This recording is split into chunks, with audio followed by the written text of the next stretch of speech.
How is everyone going? I'm back here with another comic book review. This is Berserker Issue 2, published by Boom Studios. Had to wait a little bit for this one. Issue 1 came out like 2 months ago, so this must have gotten delayed, but we finally got it. This is good. It was entertaining. It's not groundbreaking. It's not uncharted territory, but it's a lot of fun. It's very action heavy, so if you like action, this is the book for you. This is Keanu Reeves' comic book project. And, I really like this cover. I went with the standard cover A by Raphael Grandpa. The coolest thing about Berserker is that he has been alive for so long and fought in all these different battles and wars. He's got all these weapons from different eras.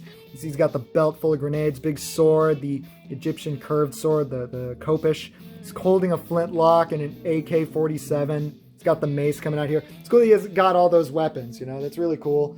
My brother asked me, hey, how is that Berserker? Is he pretty much like Eternal Warrior? And then I said, I don't really know anything about the Eternal Warrior. And he said, well, he's called the Eternal Warrior, right? And I was like, yeah. So, well, then you know everything you need to know about the Eternal Warrior. So then I was like, yeah, he's basically the Eternal Warrior. So he's been alive a long time, and he's just a warrior. So pretty much the reveal. This is going to be a quick review, too. There's really not much to say about this comic. And it's written with Matt Kent. Pretty sure he does all the dialogue, and he's the pro to work with Keanu Reeves. Pretty okay art by Ron Garney. And the reveal with the last issue is that he is from like hundreds of thousands of years ago, from I don't want to say cavemen, but like an old tribe basically. They keep getting raided by other tribes who take their women and children, their crops, and all of that. Jumps over to him talking to the scientist or psychologist woman. He makes a comment that he's got to recharge. He's always recharging for the next fight. And basically, back in time, these are his parents, and his mother says that let's pray to the gods to give us a weapon to fight off these guys. And I don't think she's a witch, but she pretty much does these spells, starts doing this incantation and saying these prayers. The husband is just going along with it, and he has this line here where he says, if I could, I would do this. And I don't think they were expecting how weird it would get. That gets pretty graphic here. The god that they pray to ends up kind of pulling a Zeus and just bangs her and impregnates her with their weapon that they prayed for. So, I don't know if he knew that when he said, hey, if I could, I'd do this for you. But anyway, getting into this, so she gets pregnant all fast, has the kid within like 60 days. He ages quickly. The other villagers see he can stick his hand in the fire, and they pretty much train him. They hone him. Getting into like his thoughts a little more, he says instead of feeling hunger and how it's like the opposite of how hunger builds. I start to feel the desperation of a starving man, but instead of needing food, instead of taking in, I have to let it out. And so he just builds up and then goes berserk, basically. They have to learn how to deal with them, train him, hone his abilities, and give him an outlet. He's killing bears. He's ripping friggin' leopards apart. It's kind of funny that he's saying that he never feels fear. So he's chasing the leopard, who can probably tell that he's not afraid of him and is the dominant creature, and catches up to him and rips him in half. Really graphic stuff. And when he says that he never felt fear, he did feel free.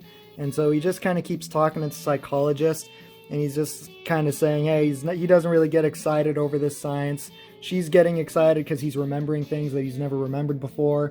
And he's pretty much saying, like, hey, for centuries, you've been measuring me, taking samples, analyzing me, poking me, scanning me. I've been stuck 1,000 times. And I kind of like that. That was kind of cool. I like this panel here where it's back in time, and looks like he's having a session with Sigmund Freud or something. That reminded me of Bill and Ted, because obviously I've got Keanu Reeves on the mind. This is his comic, and it's just kind of going through all these eras where he is fighting all these battles, and no matter which government he works for, they're gonna test him and find out how to make more. And so back in time again. He's just a boy still. He's holding this enormous battle axe, and now's his chance to just go to town and go berserk. He plows through the horse, killing these dudes. He's even got arrows all stuck in his back, and he's just punching through them and that sort of stuff. So he's got enhanced strength. He's got enhanced agility. When he goes berserker, like, basically nothing can stop him. And it ends here on this note. where he's going through his thoughts and saying, I remember that day now. I remember having parents, having a tribe, having purpose. And I remember that being the last time I ever felt happy.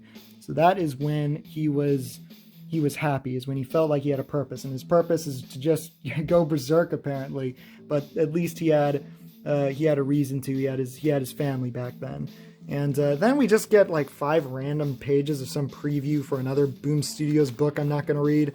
And then that's it. So this was only 20 pages as opposed to and it was a standard comic price. So $3.99 for 20 story pages. That's very standard, but I was expecting more. I was a little bummed. So issue 1 was $4.99, so just $1 more, and that was like 40 something pages, so a lot more content. But hey, it was entertaining. You know, it's kind of like the same feeling I get when I read a good Conan the Barbarian comic, where it's like it may not have a ton of story, but it's kind of sometimes you just need to read some alpha male dog just wreck some dudes, and this is definitely that. So not very groundbreaking, but what I love about it is just completely devoid of politics. And that's a big plus because of the kind of controversy, or the non-controversy really, around this book, that a whole bunch of other comic creators are upset at how successful this book is. It's only on issue 2, and it's a huge hit already. And other creators kind of don't like that because they think it's just being carried by Keanu Reeves' star power. But I'm of the mind where it's just like, hey, make cool comics. Don't have politics in it. And this is just kind of a cool, fun little thing. And that's what people want. It shows with the comic sales. So this is a recommend if you're into just some casual, action-packed, gruesome read. So thank you very much for this video. Please comment below. Tell me what you think of Berserker. This is kind of the exciting thing about comics right now, so I really want to hear what you guys have to say. Thank you for watching. Bye.